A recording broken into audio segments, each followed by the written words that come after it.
Bab 16 Tubuh Temperet tahap kelima. Penemuan bahwa ia berada di dekat sebuah terobosan membuat Kai Yang gembira.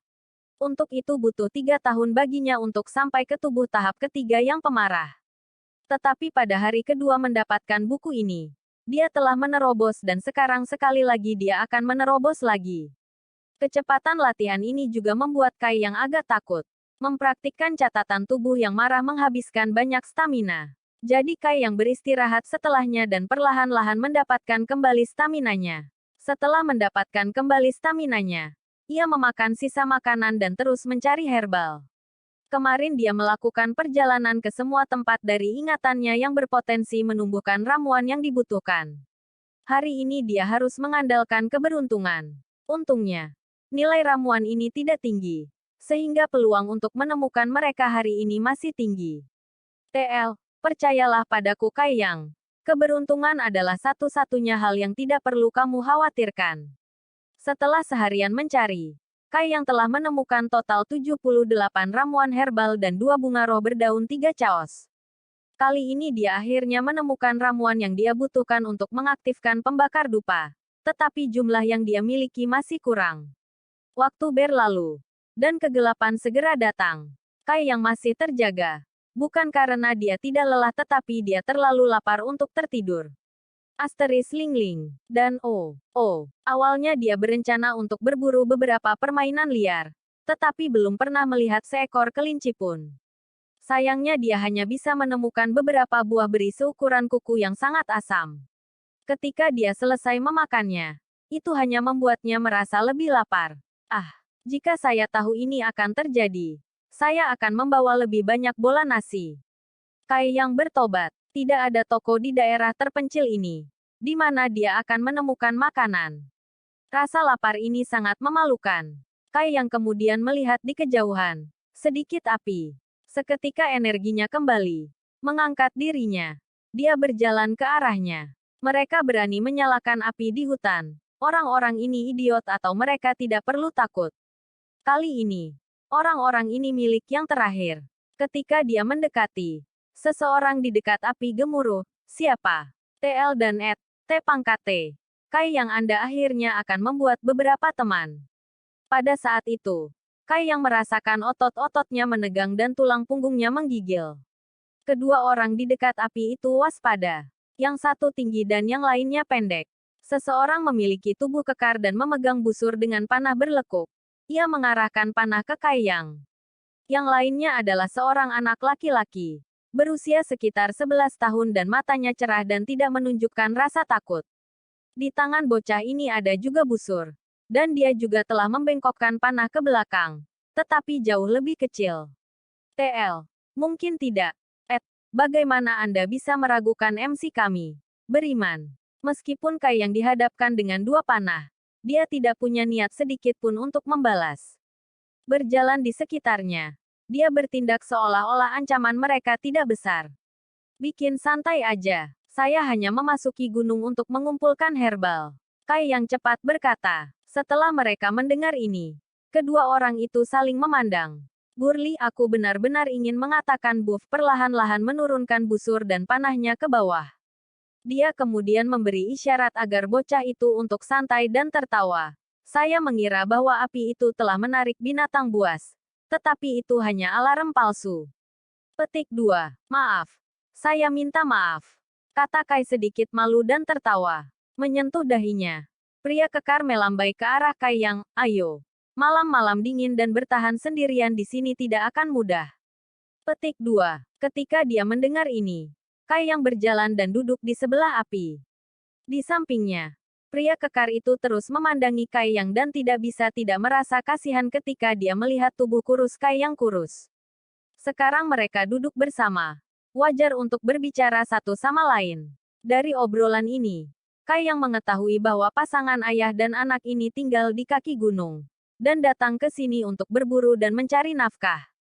Meskipun mereka tidak kaya, itu cukup untuk mempertahankan makanan dan pakaian yang memadai.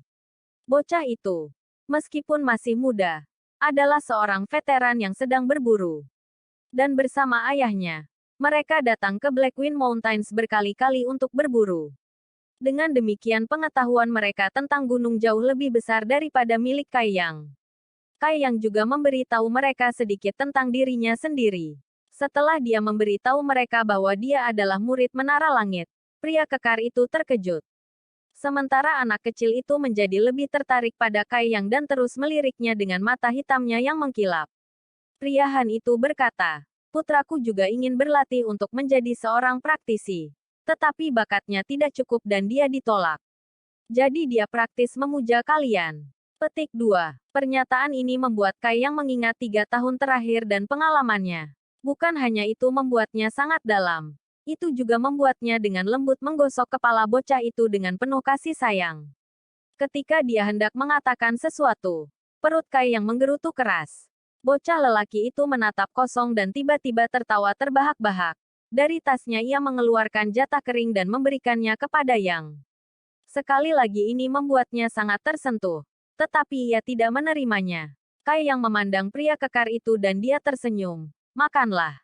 Sepertinya Anda tidak makan apapun hari ini.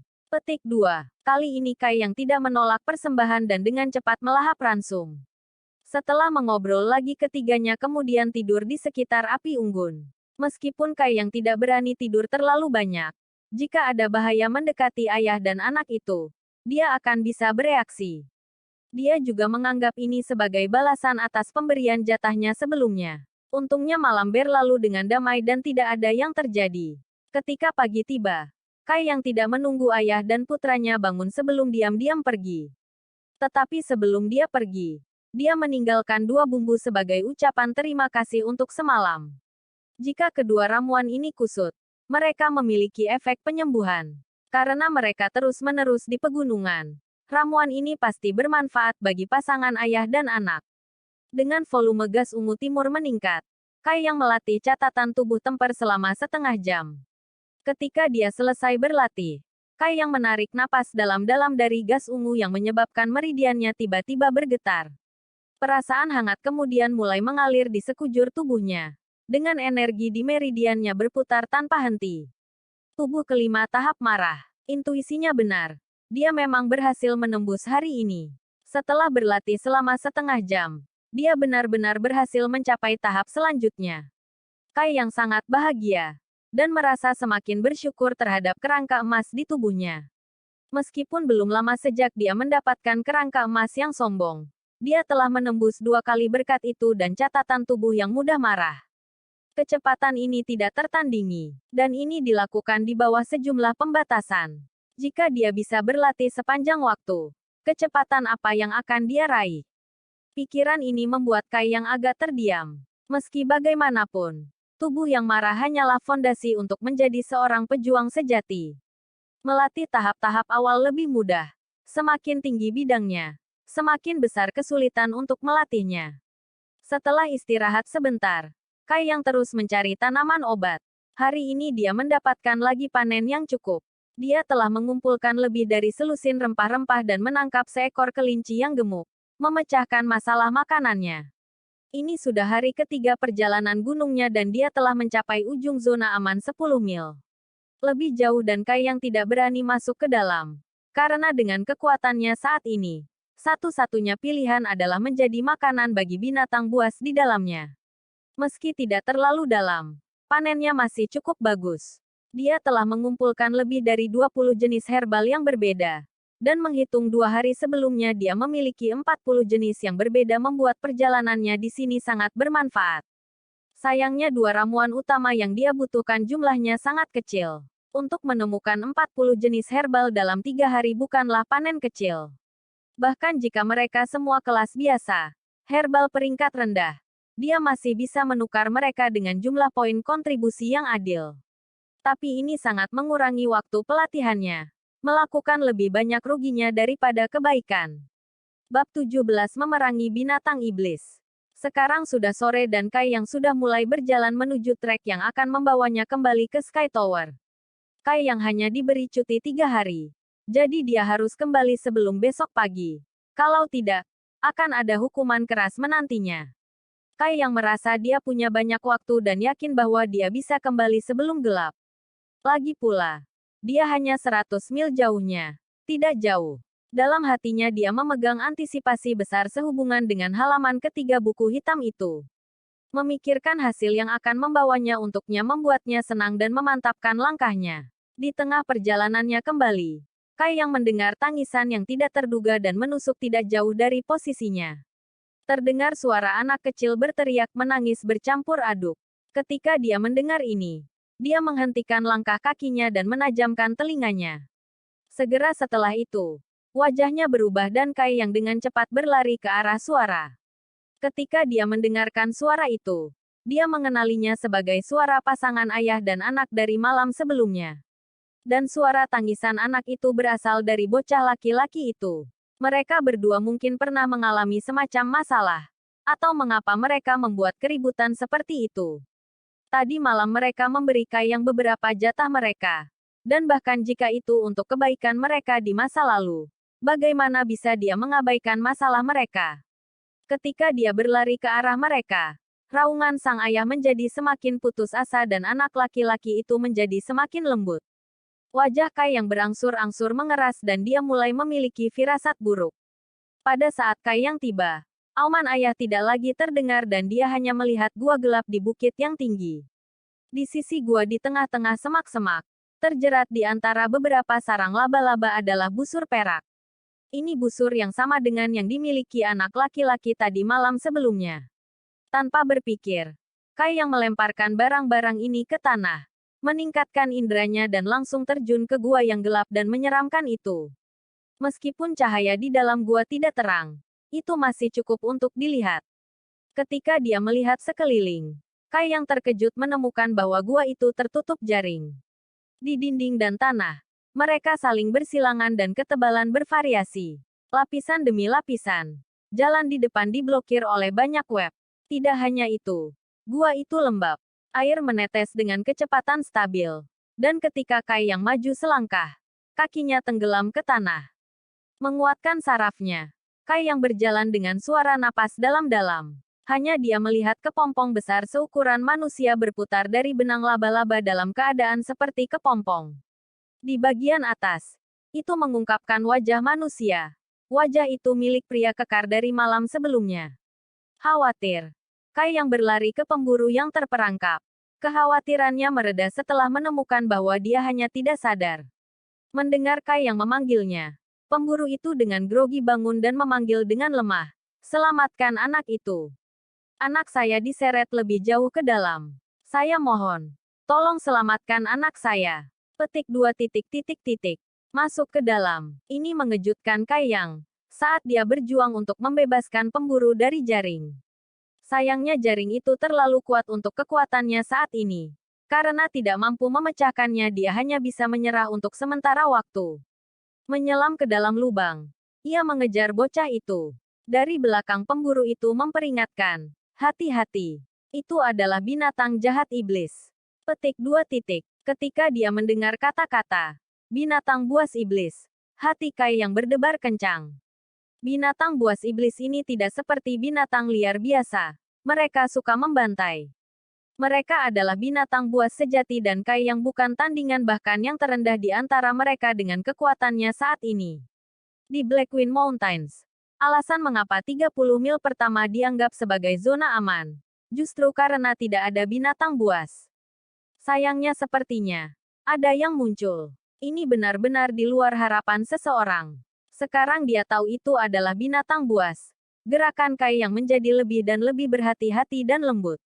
Perlahan, dia meraba-raba jalan melalui terowongan dan setelah sekitar 10 kaki, dia melihat anak kecil itu. Putranya berada dalam situasi yang mirip dengan ayahnya.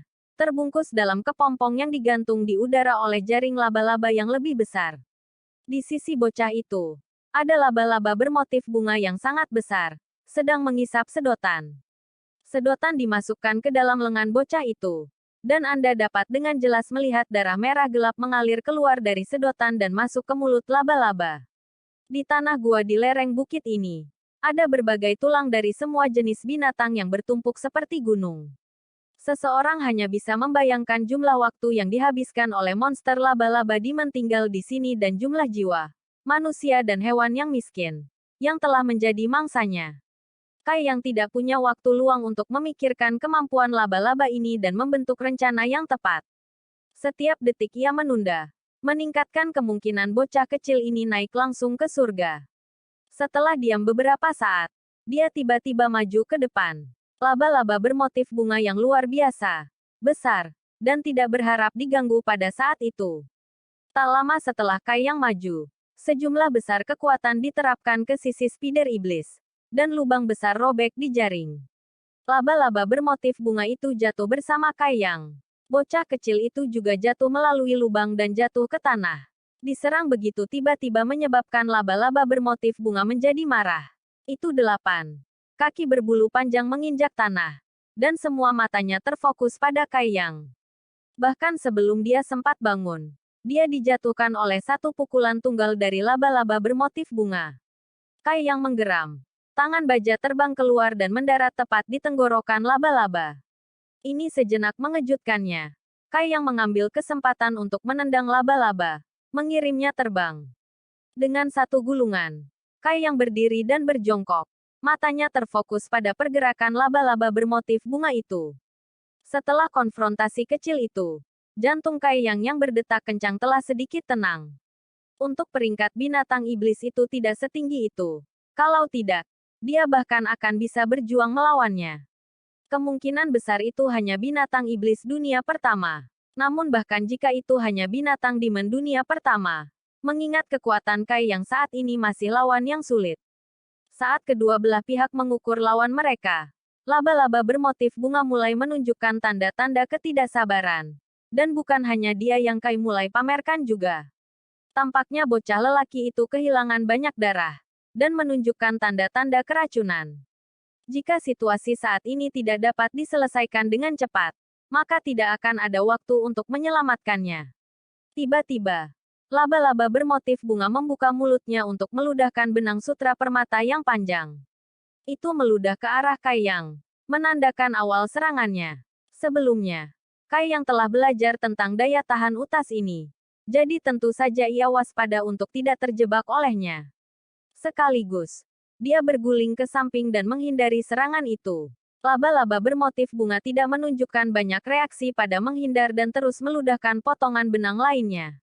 Pada saat Kai yang memperhatikan laba-laba itu tidak membidiknya, sudah terlambat.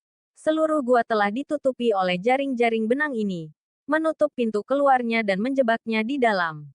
Apakah itu memaksaku untuk bertarung sampai mati? Kai yang menertawakan pikiran itu. Rasa takut yang sebelumnya dia tampung dengan cepat dikeluarkan oleh kesombongan merembes keluar dari tulangnya, memompa adrenalin melalui tubuhnya. Dengan situasi saat ini, jika dia tidak membunuh laba-laba, dia tidak akan bisa pergi. Karena sudah sampai pada itu, dia hanya bisa bertarung sampai akhir yang pahit. Apakah Anda mati atau saya mati? Dengan waktu berlalu, Kai yang tidak mampu menunda. Dengan kuat menanam kedua kaki di tanah, dia berlari menuju laba-laba bermotif bunga. Keluar menerbangkan untaian benang lain. Untungnya Kai yang berjaga-jaga. Jadi bagaimana mungkin dia tidak menghindarinya? Setelah menghindari 3 utas ini berturut-turut, dia akhirnya menutup jarak di antara mereka. Tapi sebelum dia bisa melontarkan pukulan, laba-laba bermotif bunga itu mengangkat 2 kaki depannya dan mengarahkannya ke arahnya. Kai yang hanya bisa mengangkat lengannya untuk menghalangi. Kaki depan laba-laba itu menembus lengannya. Kai yang meraung kesakitan. Darahnya mendidih. Bukan saja dia tidak panik, tetapi dia juga memiliki perasaan kegembiraan dan antisipasi yang tak terlukiskan di dalam hatinya. Semua tulangnya berdenting bersama-sama menyebabkan perasaan hangat melewati seluruh tubuhnya.